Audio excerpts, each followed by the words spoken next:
This happened last New Year's Eve. I had been living in my old house for a year.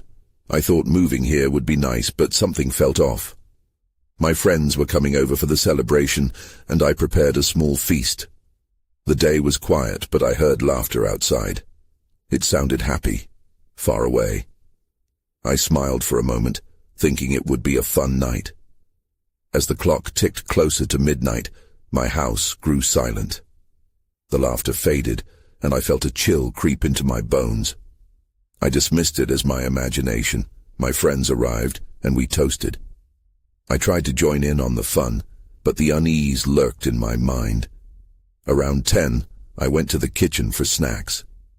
The lights above flickered, and for a split second, I thought I saw something in the corner. I turned, but it was just the usual clutter. I shook it off and went back to my friends. We laughed and joked, but I kept glancing around. Midnight approached, and I felt a sudden cold wind.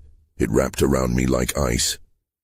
I opened the windows to hear the fireworks, and as my friends shouted Happy New Year, a deep chill swept through the room. I laughed, but it felt hollow. The following New Year's Eve escalated. I invited different friends, hoping for a change. The laughter resumed, but then I heard whispers from an empty room. I froze. My chest tightened. I looked around but saw nothing odd. Just shadows dancing in the dim light. I wanted to scream, but I couldn't. Year after year it became worse. Things disappeared. Books I set down vanished, only to turn up in strange places. The lights flickered more often. Shadows moved outside the windows. The dread grew inside me. I started to dread that night. Last New Year's Eve was the worst. I had friends over again, but I felt like I was losing my mind. They were laughing, but I couldn't focus. I kept watching the windows, heart racing. I saw things moving outside, shapes not quite right. Just then, I heard that familiar laughter echoing from nowhere. It sent shivers down my spine. I told myself I was being silly, but the voices became clearer. They called to me, "Why don't you join us?" My blood ran cold. I turned to my friends, but they didn't hear anything. I looked back at the window. Nothing. Before I could breathe, my friend Lisa said, "You okay?" "Yeah, just tired," I managed, but inside I felt like I might break. The laughter grew louder, filling the room like a storm. I wanted to run, to escape. My heart raced as I heard soft whispers again. They wrapped around me, pulling me deeper into madness. Then, in a breath, everything stopped. Silence fell thick. I blinked, confused. Lisa asked again, "Did you hear that?" I nodded, frightened. In that moment of quiet, I felt eyes on me. I couldn't tell if it was my friends or something else entirely. Something dark lived in the shadows of my house. I turned to look again. Nothing was there. But the laughter echoed still outside, inviting, relentless. As the clock struck midnight, the lively cheers of my friends faded into a dull hum. I caught a glimpse of Lisa's face, full of joy and excitement, while mine felt frozen in a mask of confusion. I forced a smile, feeling the pressure of the moment. I couldn't shake the strange sensation in my gut. It warned me of a dark presence lurking nearby. "Let's toast again," shouted Marcus, raising his glass high. I joined in, but my heart was elsewhere. I felt the weight of the shadows in the corners of the room. After a few moments of forced laughter, I excused myself to the bathroom, desperate for a moment alone. As I washed my hands, I stared into the mirror. My reflection seemed off, as if it was a second behind reality. I blinked, shaking my head to clear the fog. I was just tired, I told myself. When I returned to the living room, the atmosphere had shifted. My friends were chatting, but I caught sight of a shadow darting across the hallway. My breath caught. I turned my head sharply, but no one else noticed. I tried to convince myself it was just my imagination playing tricks, but a knot tightened in my stomach. Suddenly, those whispers I thought I'd imagined this time last year returned, soft and taunting. "Why don't you join us?" they cooed. My heart raced anew. I glanced around to see if anyone else had heard, but my friends were busy laughing and playing games. Everyone was fine, it seemed, except for me. "Just go outside, breathe a little," I muttered under my breath and slipped out onto the porch. The night air was frigid. I looked up at the stars, trying to ground myself. The laughter from the party became a muffled echo, and I inhaled deeply. That's when I saw it. Movement in the trees across the yard. There, in the darkened branches, stood a figure, too shadowy to make out clearly. My veins ran cold. I rubbed my eyes, hoping to clear my vision, but it was still there, watching, waiting. "Hey," I called out, my voice shaking. The figure shifted, almost as if it were dancing, flitting in and out of view among the branches. I stumbled backward, the chill in the air biting deeper than just the cold. "Everything okay?" Lisa's voice broke through the freezing panic. I turned to find her at the door, concern etched on her face. I wanted to scream that something was out there, but the words wouldn't come. I just shook my head. "We should go back inside," I finally said, my voice barely a whisper. As we moved back into the warmth of the house, the whispers intensified behind me. "Join us. Join us." The laughter from the party swelled again, masking the haunting calls. I tried to push the feelings down, to focus on my friends, but it became harder. I glanced at the windows again, my mind racing. Who had the courage to stand out there in the darkness? Then everything shifted again. The lights flickered violently, plunging us into near darkness for a heartbeat. Just as the glow returned, someone knocked on the door, a hard, insistent knock. Confusion settled over the room.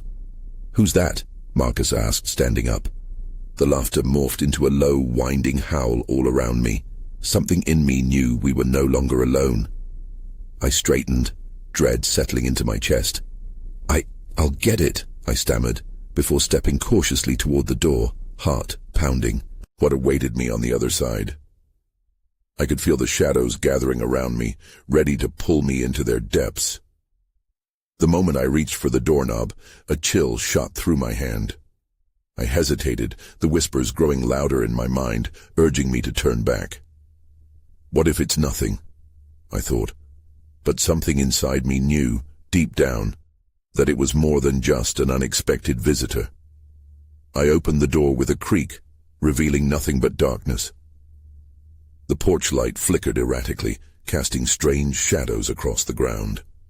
I squinted into the void, hoping to spot someone waiting on the other side. "Hello?" I called, my voice barely above a whisper. No answer. I took a breath, heart racing. The urgency wrapped around me like a tight band. I instinctively glanced back to see if my friends were watching, but they were still caught up in their games.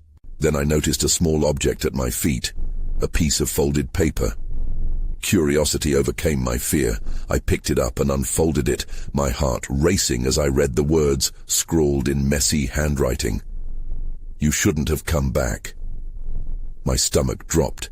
It felt like an echo from a past I thought I'd left behind. "Hey, what's going on?" Lisa's voice broke the stillness, but it was just a distant murmur compared to the pounding in my chest. Just as I turned to call her over, a chilling breeze brushed past me, sending the paper flying into the night. I lunged for it, but it was already lost to the darkness. I cursed under my breath and looked up. The figure was back among the trees, swaying gently, taunting me once more. "Did you see that?" I whispered, eyes darting back to the house. Lisa's expression held confusion as she stepped closer, the laughter from inside shifting into an uneasy silence. "See what?" She looked toward the trees but saw nothing. I felt exposed and vulnerable. "Nothing. Just some movement," I mumbled, unsure if I should admit to the whispers, the figure, the words on the paper. Then came another knock, louder this time. It rattled the door frame. I froze, uncertainty clawing at my insides. The laughter faded completely, replaced by an eerie silence that stretched across the night. "I have to know who it is," I said, more to convince myself than from any real courage. Lisa's face mirrored my fear, but she stepped closer to my side. With a deep breath, I threw the door open wide. The night air rushed in, a gust of cold that felt alive. Yet, no one stood there. Just an empty porch. "Maybe it's a prank," Lisa suggested, but her voice wavered. "No, it can't be," I replied, tension coiling in my chest. I wanted to believe her. Yet, just as I was about to step back inside, a figure emerged from the shadows near the tree line. "Who are you?" I shouted, my voice cracking. I felt Lisa grip my arm tightly, her nails digging in. The figure stepped into the patch of light cast by the porch, and my breath hitched. It was a girl, her long hair disheveled, face pale with something that resembled fear or warning, eyes wide and unblinking. "Run!" she yelled, but before I could register what she meant, the atmosphere distorted all around us. The air became thick with a feeling I couldn't shake off, like we were being watched, like they were waiting. I glanced at Lisa, fear whipping through me. What is happening? Then, with a deafening crash, the front window shattered behind us, sending glass raining across the floor. My heart raced as my instinct screamed for me to flee. "Get inside," I shouted. But Lisa hesitated, her gaze locked on the girl outside. Before I could grab her arm, the girl shouted again, "You have to get away." The urgency in her voice was unmistakable. "Lisa, now!" I yelled, pulling her with me as we stumbled back inside the house, hearts pounding in unison. The shadows surged, darkening our path. They seemed to reach for us, creeping closer as I slammed the door behind us. "Something is wrong," I panted, panic fluttering in my chest. "Something is very wrong." And with that, I knew we were in for a night unlike any other. I leaned against the door, my heart racing as the echoes of shattered glass filled the room. Lisa's grip on my arm tightened, her eyes darting around like a deer in headlights. The hum of the party seemed irrelevant now, a world away from the chaos unfolding outside. "What do we do?" she whispered, clearly unsettled. I glanced at the windows, their jagged edges glinting in the dim light. It felt like danger lurked in every corner of the house. "We can't just sit here," I replied, desperation creeping into my voice. "We need to call the police or—" Suddenly, a loud bang rattled the back door. It felt like the house was alive, responding to the fear radiating between us. My body stiffened as I turned to look at the source of the sound. "That was out back," Lisa said, her voice trembling. "We need to check it out," I insisted. I knew that was reckless, but sitting here felt worse. "Let's just see what it is." With a reluctant nod, we moved cautiously toward the back of the house, the floor creaking under our feet. I glanced back at the front door, half expecting to see the girl still standing there. But she was gone, leaving only questions in her wake. Who was she? Why did she look so scared? We made our way to the kitchen, where the back door stood ominously closed.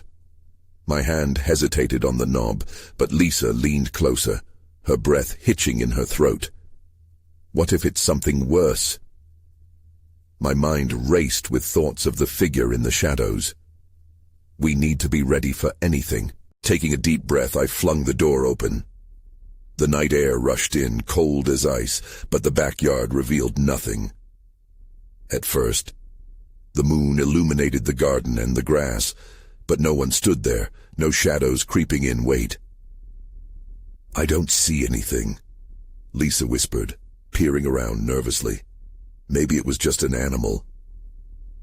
Just as I was about to respond, I noticed a glimmer on the ground. I crouched down to inspect it, heart lurching when I realized what it was. A shattered phone screen glinted back at me, its shattered image reflecting the moonlight. It was the same model as mine. "What is that doing here?" I murmured, running my fingers over the cracked surface. Then I spotted something else. A bracelet, silver and delicate, half buried in the grass. It was familiar. I had seen it before, on the girl outside. "Do you think—" Lisa started, but I cut her off. "No, it can't be hers." But my voice held uncertainty. My gut twisted at the sight of the bracelet tied to something I didn't understand. Then a movement caught my eye, far down the tree line. I squinted, and my heart dropped. The girl stood there again, silhouetted against the glow of the moon, staring straight at us. Her eyes, the same wide, frantic gaze, made it clear she wasn't here by choice. She raised her hand, pointing deeper into the woods. "What is she trying to tell us?" Lisa asked, her voice barely a whisper. "I don't know, but she's trying to warn us." Suddenly a loud crack echoed from the woods, like thunder breaking through the silence. I straightened up, instincts screaming at me to run. "Let's go back inside," I urged, grabbing Lisa's arm once more. "This isn't right." As we spun around, I caught a glimpse of something darting through the trees, a shadow moving faster than it should have. Adrenaline surged through me as we bolted back toward the house, slamming the door behind us. I felt the weight of the night pressing down again, heart pounding with unanswered questions and the gnawing suspicion that we were not safe yet. But just as I turned to breathe, something caught my eye by the kitchen window. A figure standing just beyond the glass, indistinct yet haunting. That was when realization hit. I wasn't alone.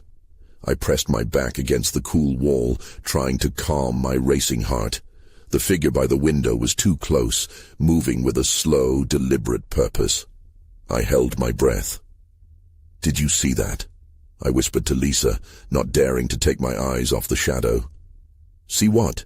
she replied, glancing around the room, confusion etched on her face. "What's wrong?" "The window." I pointed, but the figure had disappeared. My heartbeat pulsed in my ears as the house remained silent, echoing with the residual noise of the party that felt like a lifetime ago. "Let's get out of here," Lisa urged, grabbing my arm again, but I hesitated, torn between the need to flee and the urge to understand what was happening. Before I could make a decision, the kitchen lights flickered, plunging us into darkness for a few terrifying seconds. When they returned, the atmosphere felt charged, like static before a storm.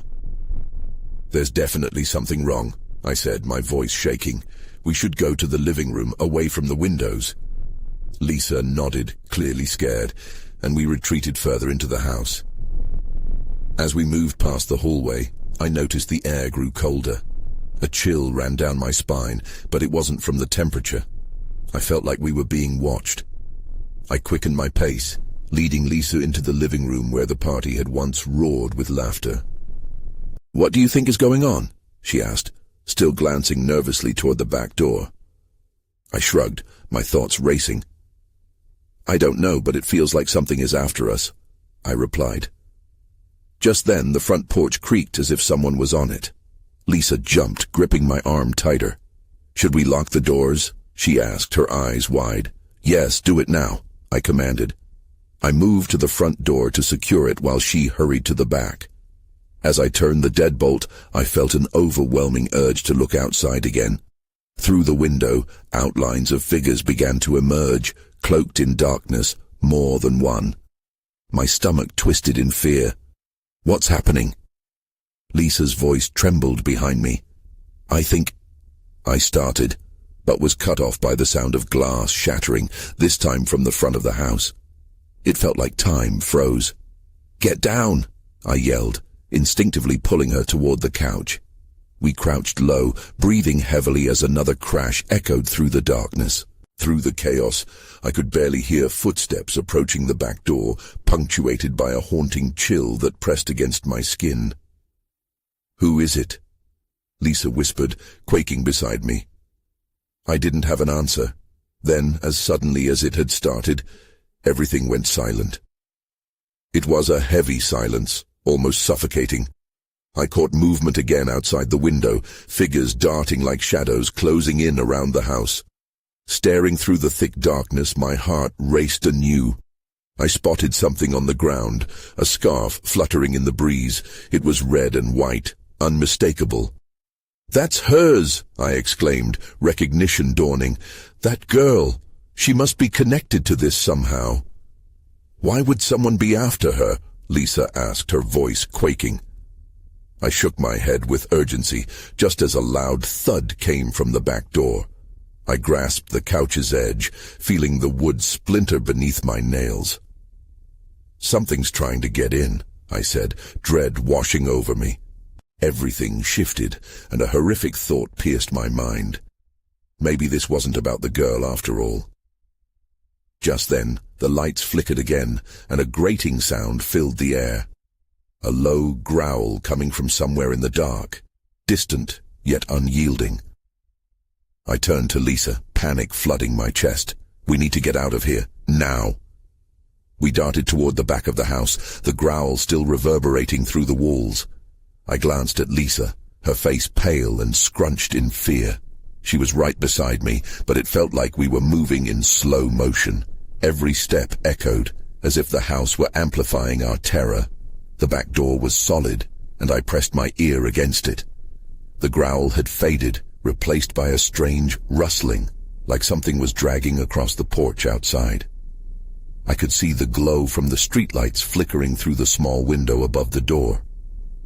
"Do you really think we can get out safely?" Lisa asked, her voice barely a whisper. I nodded, but doubt crept in. "We have to try. We can't stay here." My mind raced as I wrestled with the idea of what awaited us outside. I could barely think, only the instinct to flee pushed me forward. "Okay, on 3, I said, feeling the weight of my decision. 1, 2. Before I could say 3, I swung the door open, the scream caught in my throat as I stumbled back. Standing there, silhouetted against the dim light, was a figure, a man, tall and obscured in shadows. "Stay back!" I shouted, my voice stronger than I felt. I grabbed Lisa's arm, ready to drag her back inside if I had to, but the figure held up a hand. "I'm not here to hurt you," he said, his voice hoarse. "Who are you?" I demanded, trying to hold my ground. "I'm just trying to help you. You need to come with me," he insisted. But something in his eyes was off, a flicker of something I couldn't place. "No!" Lisa screamed, stepping behind me. "We're not going anywhere with you." My heart pounded, a dreadful sense of urgency enveloping us. "What are you talking about? Help us from what?" He hesitated, scanning the area behind him like he could sense danger lurking beyond our view. "You don't understand. They're coming for her. You both need to move fast." "Who's coming?" I pressed, my instincts flaring. Suddenly, the shadows around him shifted, swirling, and I caught a glimpse of what he feared. Figures emerged from the darkness, faces obscured, moving closer. The man's expression went from determined to terrified in an instant. "Run!" he shouted.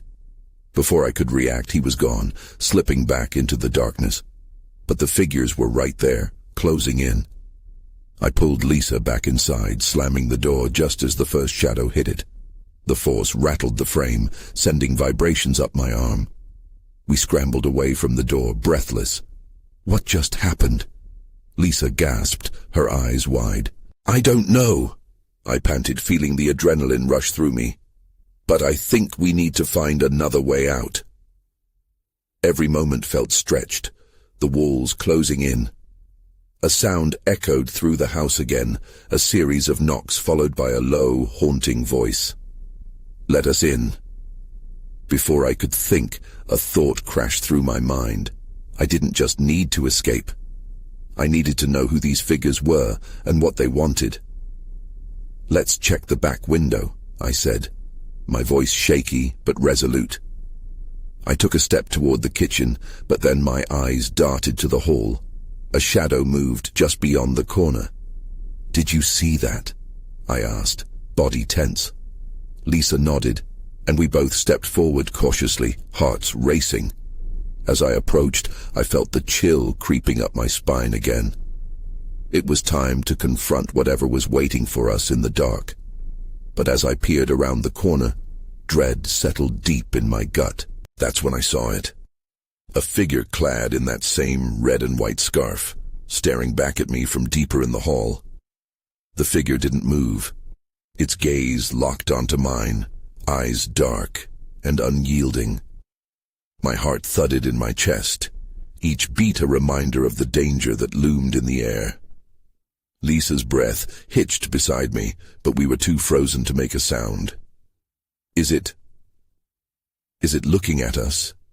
Lisa whispered, gripping my arm tightly. I still couldn't tear my eyes away from the scarf, a vivid streak of crimson against the dreary background. Then, in a sudden burst of courage, I stepped forward. "Who are you?" I called out, my voice shaking but louder than before. The figure didn't reply, just continued to stand there, motionless. I exchanged a glance with Lisa, both of us wrestling with a mix of fear and curiosity. This had to be connected to the shadows from outside. Maybe it was all part of whatever was hunting us. "Get back!" Lisa tugged at my arm, but something compelled me to stay. "We can't just hide," I said quietly. "We have to find out what's going on." The figure shifted, but not toward us. Instead, it turned with a fluid motion and began walking slowly down the hall. It paused at the end, silhouetted against the faint light coming from the window, before disappearing from view. "Where is it going?" Lisa asked, her voice trembling. "Let's find out," I said, despite the warning bells ringing in my head.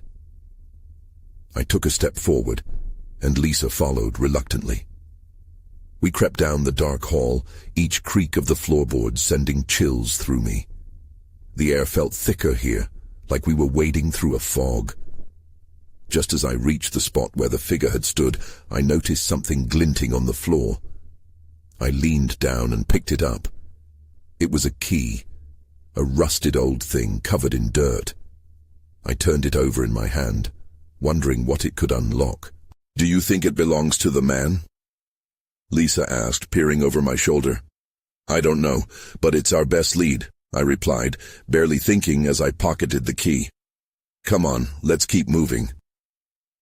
We continued down the hall, moving cautiously past the doorways that lined it.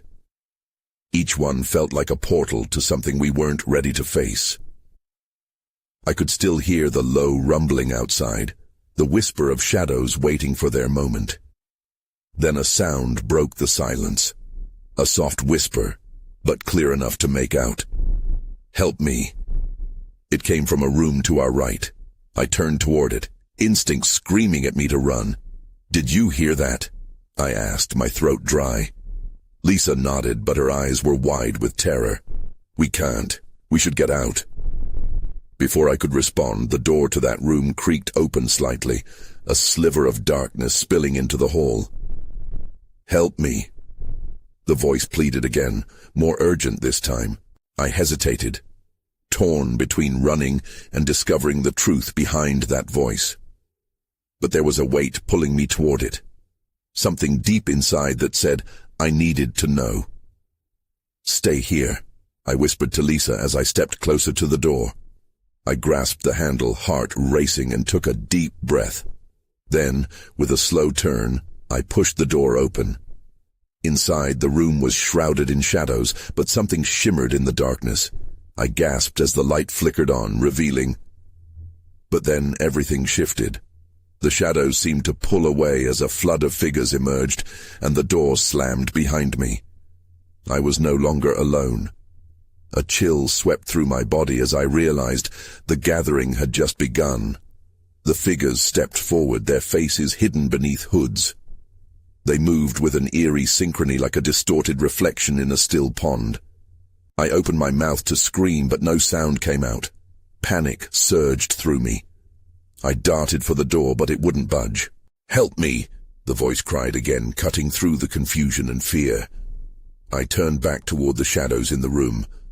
The figures were circling me, eyes glinting like dark stars. I squinted into the dim light, trying to make sense of what was happening. Was someone trapped in this nightmare with me? "Who are you?" I yelled, forcing my voice to break through the thick air.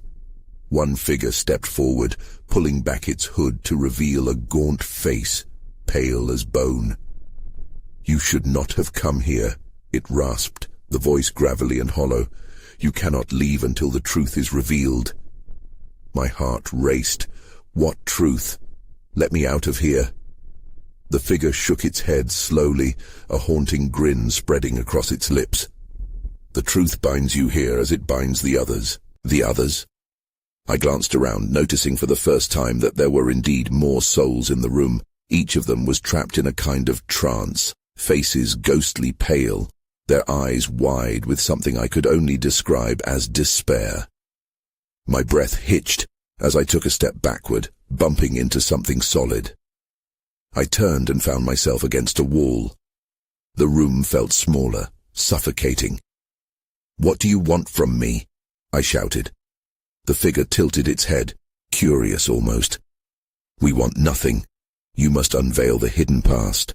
Only then can you escape."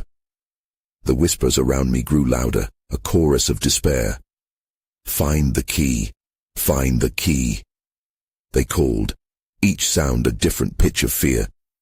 Suddenly my hand brushed against the key in my pocket. "This key," I stammered. "Yes," the figure said, its grin now sinister. "But it isn't the key that opens the door. It's the key that unlocks your memory." "What memory?" I racked my brain trying to grasp something, anything that might help me understand. Then, in a flash, I remembered snippets, flickering images of my past New Year's Eves. I had avoided them each year, convinced they brought nothing but chaos. Was there something more? The figures started to close in, their presence suffocating. "You must choose," the gaunt figure urged, waving a finger like a pendulum. "Which memory will you unlock?" My mind raced, but it couldn't keep pace with the mounting pressure.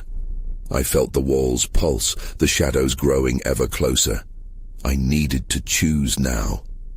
"Choose," they all echoed, voices rising in a haunting crescendo. Then, just as I thought I might drown in their demands, I remembered the key. I held it up, despite the clammy sweat on my palms. "I want to remember everything." The moment those words left my lips, everything went dark. The figures vanished, swallowed by shadows, and an overwhelming silence fell. Then came the rush of memories. Each New Year's Eve washed over me like a frigid tide, washing away the present. I was swept into a whirlwind of faces and places, whispers of joy, laughter, and, above all, the growing sense of dread. The wall behind me seemed to dissolve, and I fell through the void. I gasped as I landed on solid ground. I was back in the hall, but the darkness felt different, more alive, and there at the end I saw him, the figure from before.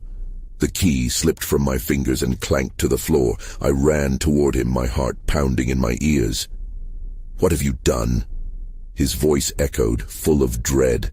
Something had awakened inside me, and this time I was ready to confront it. The figure didn't move. It stood there, eyes locked on mine, as if measuring my resolve. I felt a surge of anger and fear mixing in my chest. "What is this place?" I demanded, stepping closer. "Why are you here?" He finally took a step forward, the shadows swirling around him like a living thing. "You know why," he said, his voice low, a whispering breeze. "You invited it in." "Invited what? I don't understand." I felt the walls shift again, pressing in on me. The air thickened, and I struggled to breathe. "The memories," he said, the words dripping with malice. "The memories you wish to forget. They have taken form in this place. They are here to remind you." I shook my head, trying to block the weight of his words. Then, an image flashed in my mind. A party from years ago. Laughter, confetti, and a blindfolded guess of who would be next. But then the laughter twisted into sobs. I had run away from that moment long ago. "Stop," I shouted, clenching my fists. "Just leave me alone." "You know you can never escape them," he said, his voice rising with each word. "That's why you're here, to confront what you've buried." My mind raced, remembering the faces of those I loved, all the celebrations I had abandoned. Were they all connected? Each year had brought a new catastrophe, and I had run every time, believing the next one would be better. "Tell me who you are," I demanded, desperation creeping into my voice. "What do you have to do with me?" He stepped even closer, and I could see his eyes gleaming in the dark. "I am the reflection of your regrets. I am the consequence of your choices. Each year, you left behind a piece of yourself, and now you must reclaim it." Suddenly the floor shifted beneath my feet. The ground cracked and split open, revealing an endless abyss. I stumbled backward, the darkness threatening to swallow me whole. My heart raced as I felt the pull of something deeper, something sinister. "Find your way back," he said, an unsettling calm in his tone. "But to do that, you must first face the memories you fear the most." Frantic, I turned, looking for any escape. But the figures from before reappeared, emerging from the shadows. Their faces twisted, morphing into the people I once knew. Friends, family, all of them staring at me, mouths moving without sound. Their eyes held blame, their expressions a painful reminder of what I had abandoned. "Help us!" they screamed silently, a haunting harmony echoing in my mind. Then everything went still. The air crackled with tension as I realized each face represented a year of my flight, a year marked by pain I refused to acknowledge. I faced the figure again, filled with resolve. "I will confront them," I declared. "I will face the truth." As those words left my lips, the floor began to stabilize. A door appeared just beyond the figures, half hidden in the shadows. My pulse quickened. Was this the way out? "Don't think this will be easy," the figure warned, a shadow of a smile haunting his features. "I don't care," I shouted back, moving toward the door. "I'm ready to find out what you're hiding." But as I reached for the handle, a deafening roar erupted, shaking the very foundations of this strange place. The figures lunged toward me, faces contorted in rage. This was just the beginning. I was about to discover how deep these memories really ran, and I felt the weight of their consequences crashing down around me. I stumbled backward as the fury of the figures surged toward me, their eyes hollow and voices a cacophony of shrieks and howls. The door beckoned behind me, light spilling from its edges, a promise of freedom, but also a reminder of the darkness that haunted my past. Fueled by desperation, I dove for the handle, gripping it tightly as the shadows lunged. "Face your fears," echoed around me, the figure's voice dripping with venomous encouragement. "Only truth will set you free." I twisted the handle and pushed, throwing my weight against the door. It swung open, revealing a realm that felt eerily familiar. I was back in my home, only it was different.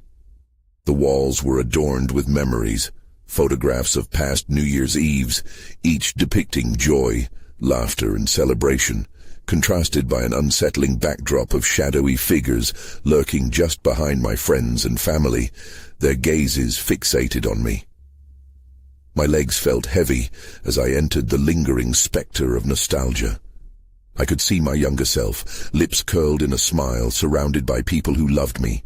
Yet in the background, shadows flickered, drawing me into their grasp, tugging me toward the deep void of my regret. "Because you wanted to forget," the figure from before taunted, now lurking behind me, his voice weaving through my thoughts. "You chose to abandon them, to flee each year.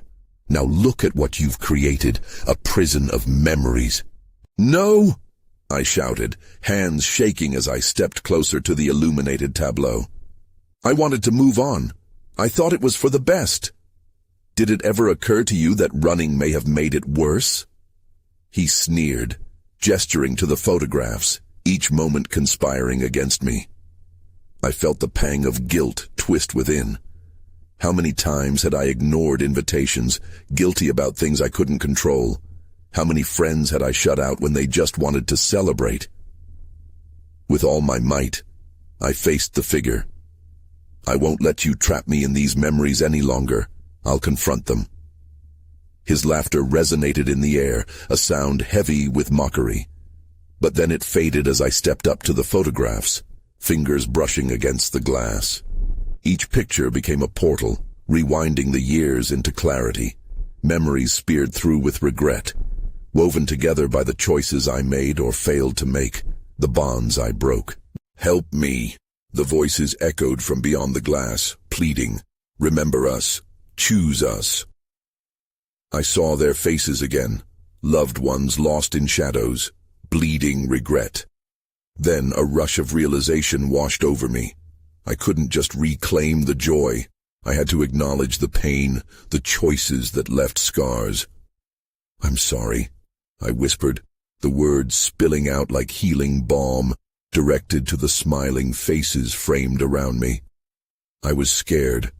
I thought running would protect us, protect me.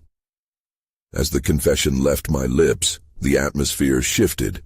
The memories began to ripple, and the shadows coalesced into the depths of the photographs. A warm light enveloped each scene, and I felt the embrace of loved ones I had distanced myself from, weightlifting as if they were forgiving the past. But their shadows still lingered behind me, a reminder of what I had to overcome. You cannot escape the truth, the figure snarled, retaliation rising within him. In that moment, the realization hit me. I had to confront him, acknowledge his existence. I turned, facing the figure with steely determination. You're my own creation, a manifestation of my fears. You can't control me anymore.